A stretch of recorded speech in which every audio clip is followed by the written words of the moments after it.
Marami ng bunga, marami ring bulaklak. Yung mga talong na bilog.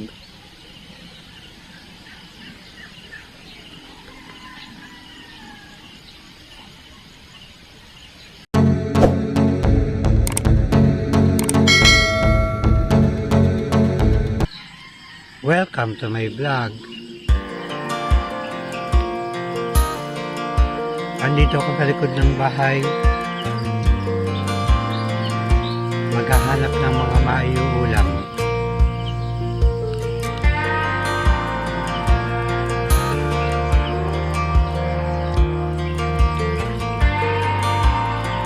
Madami pa rin bunga ang mga talong. Mga talong na haba. She was born to get away. Tamang-tama makakamitas. Headed out to May the lutong torta. highway.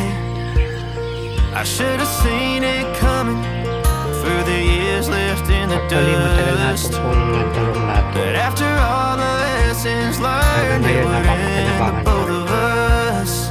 There's a first for everything, like a hand holding mine.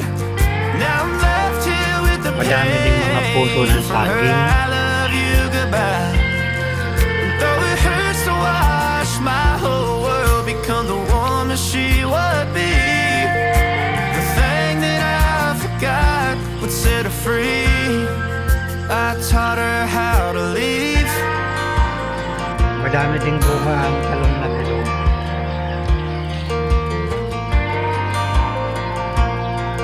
Kagaganda ng bunga.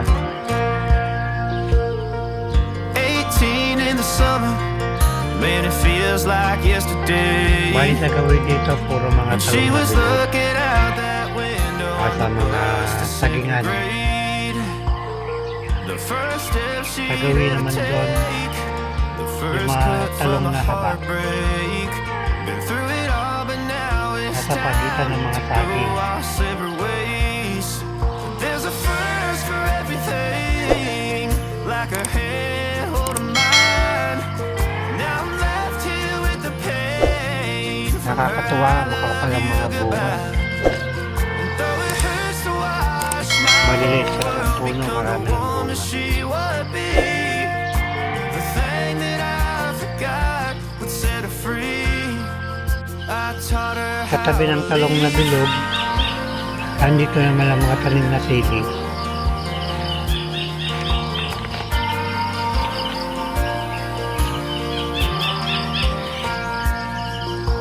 Mga siling maanghang.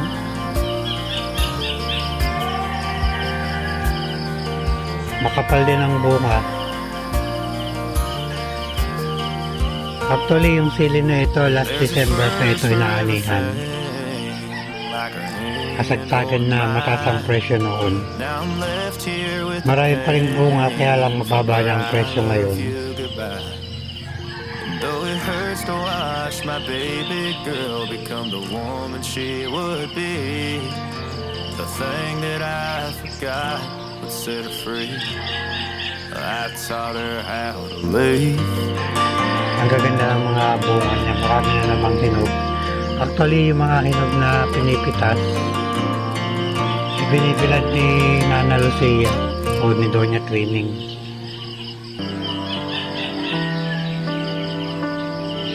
May mga bumibili rin kasi ng mga hinog na sili na ibilad. Mga ginagawang chili sauce yata yun.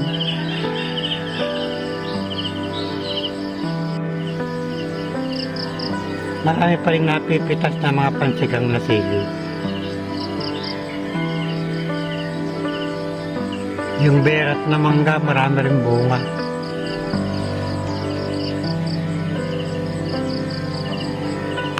Dito kami kumukuha ng pangdilig ng mga gulay. Merong mini aripit dito. Sa kabila ng puno ng akasya, yan ang yung main irrigation. Papunta doon sa bukid na pinupuntahan ko. Merong butas doon naka-rekta sa main irrigation.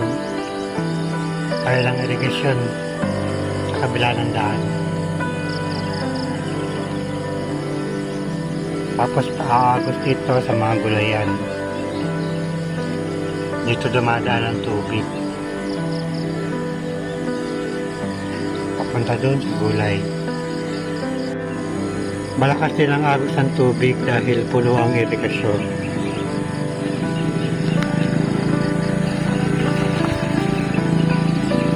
Maaga si Manong pupunta sa kanyang bukid. Malaking tulong din yung agos ng tubig sa irigasyon. Napapakinabangan dito sa mga tanim na gulay.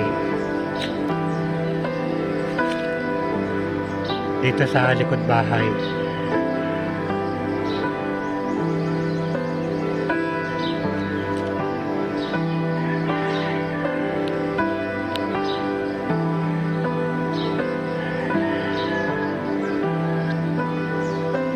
May mga puno din ng marunggay.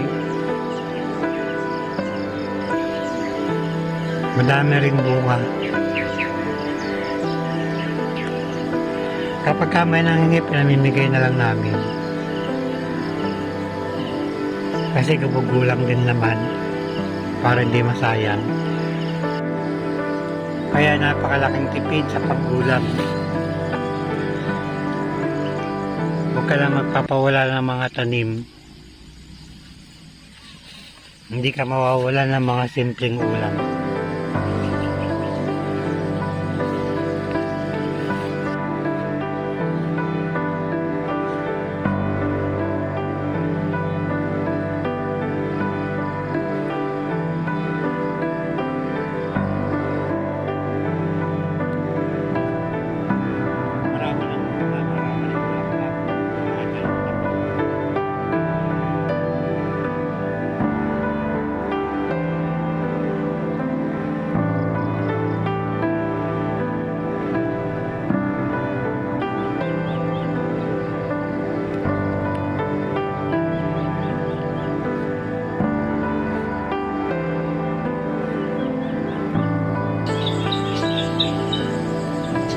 Mamimitas mamaya ng mga hinog na sili.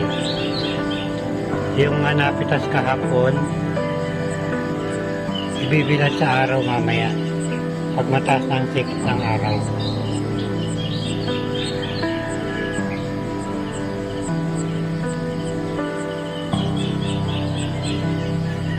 Kung baga may bumibili ng mga bagong pitas,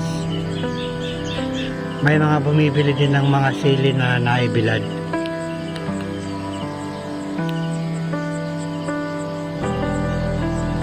Mga gumagawa ng chili paste or chili sauce.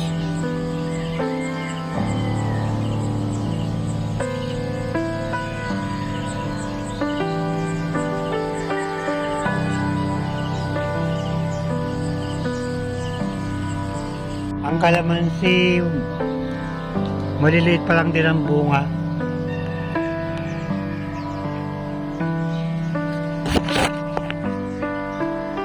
Marami siyang mga bulaklak na nalagas.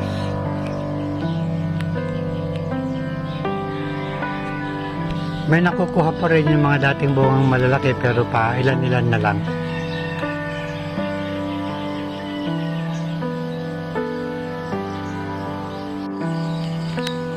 Ito muna ang ganap dito sa likod bahay.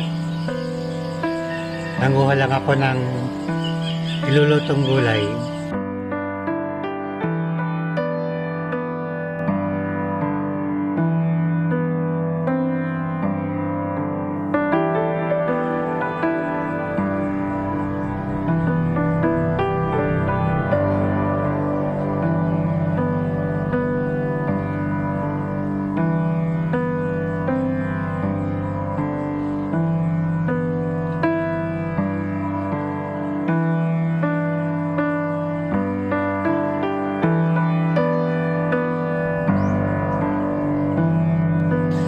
Still here.